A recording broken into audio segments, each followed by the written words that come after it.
semuanya, untuk mahasiswa Universitas Kanjuruhan Malang, khususnya yang menempuh mata kuliah pendidikan agama Katolik, salam sejahtera bagi kita semua.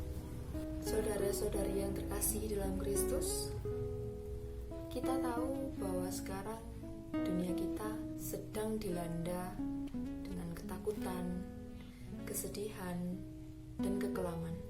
Semua ini dikarenakan munculnya suatu wabah virus corona atau yang biasa disebut COVID-19 yang dipercaya sebagai virus mematikan.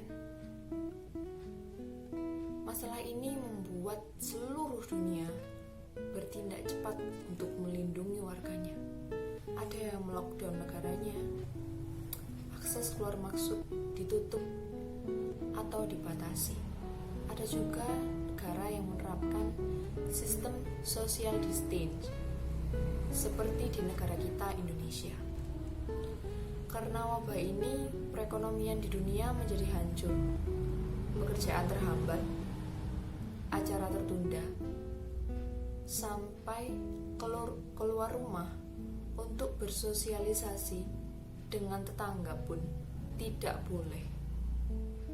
Karena virus ini berada di mana saja dan menyerang siapapun, tidak mengenal usia dan sosialnya. Tempat-tempat ibadah semuanya ditutup, ibadah melalui media daring.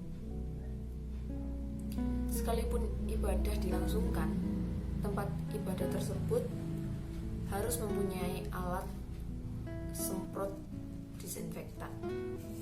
Kita tahu bahwa virus corona ini datang pada saat minggu-minggu kita, warga Kristen, berpuasa atau minggu-minggu Prapaskah, saat kita menyucikan diri untuk menyambut Hari Raya Paskah. Paskah adalah perayaan penting untuk umat Kristen. Paskah sendiri identik dengan korban Yesus. Dalam kejadian ini, saya teringat suatu kisah dalam kitab Kejadian bab 12 tentang perayaan Paskah. Di sana dituliskan, seorang pun dari kamu tidak boleh keluar pintu rumahnya sampai pagi, dan Tuhan akan menjalani Mesir untuk menulahinya. Dari ayat tersebut kita tahu bahwa peristiwa tersebut hampir serupa dengan kejadian kita saat ini. Pada peristiwa Mesir tersebut, Tuhan yang bertindak. Tetapi sekarang, apakah Tuhan yang memberikan tulah atau kelalaian dari manusia kita sendiri? Kita sama-sama tidak ada yang tahu. Yang jelas, semuanya telah berakibat. Akibat-akibat ini, kita menjadi lebih introspeksi diri dan lebih dekat dengan Tuhan.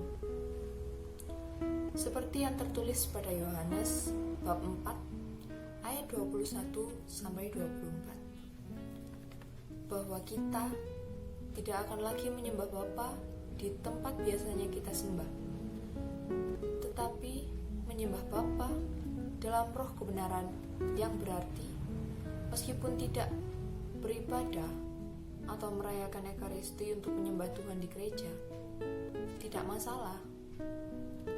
Karena yang paling utama adalah menyembah Tuhan di dalam roh dan kebenaran.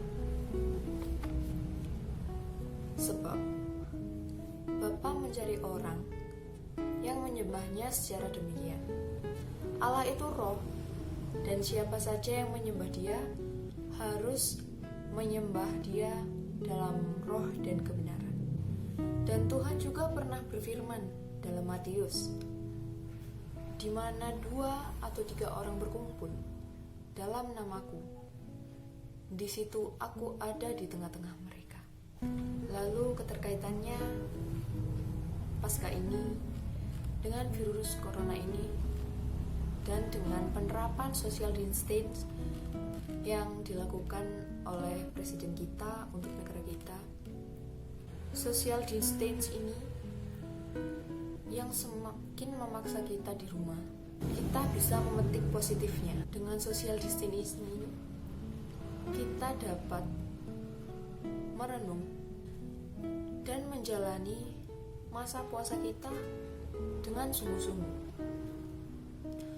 untuk mempersiapkan menyambut kemenangan Kristus atau yang bisa kita sebut sebagai Paskah.